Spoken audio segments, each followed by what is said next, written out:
So I was working on a video today on a completely different watch than the one that we're going to be looking at in this video.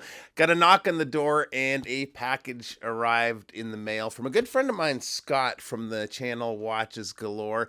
The watch in the box is a really good, I hope, and I think it's going to be a really good alternative to the JLC Reverso at sub $500, though, a much more affordable alternative. So let's get to it and take a look at the watch.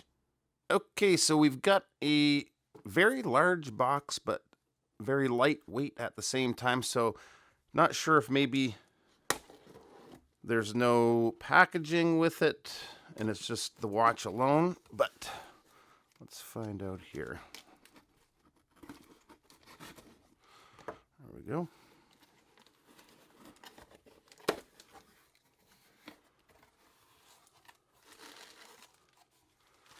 So it's kind of cool. We haven't done one of these little watch tours in a while. Scott from Watches Galore, myself, and Aaron Dunlap, Chris Marshall, we used to do these all the time, and we're doing it again. So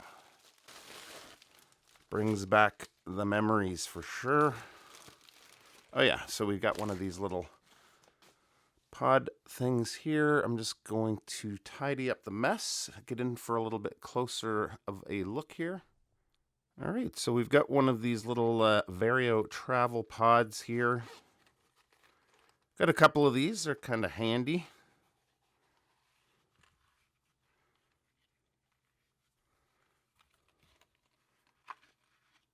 Well, there's the name of the watch, the Vario Reversible.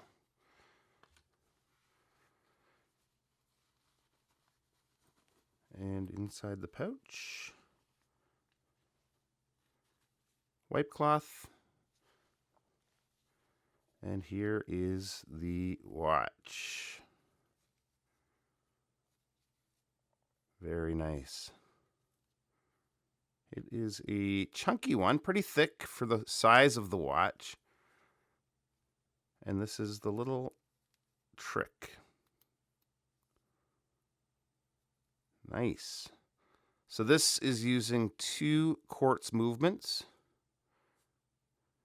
You can track 2 time zones or have them both even set to your local time just to get maybe a different look in the evening versus the daytime. Yeah, this is a lot of fun to play with. Got a deployant clasp here. Oh, you can see the other face on the reverse side of the watch. This should be a whole lot of fun to wear. I don't usually go for dressier watches like this, and I think I'm going to enjoy it, though. Let's take a look on wrist. And here is a look on my 7 1/4 inch wrist. Doesn't wear that bad at all, actually, considering how thick it is. I have to say I prefer the black dial over the white. I'll lay in a shot of the white on wrist, though, too. Yeah, this is very cool. The strap is a little bit short. I think they mentioned it in their website that the strap's good to up to a 7 1/2 inch wrist. Mine is a 7 1/4 inch wrist, although they do have alternative straps. If your wrist is bigger, just let them know before you order. So yeah, this is, I believe these are limited edition, so I'm not sure how long they're going to last, but they are available on the site. There was a total of 5 versions of the watch. 3 are sold out. 2 are remaining. Cool. So definitely keep an eye out for a follow-up video on the watch. That'll be happening here in the next few days. Really appreciate you taking a few minutes to stop by, and we'll see you real soon. Bye-bye.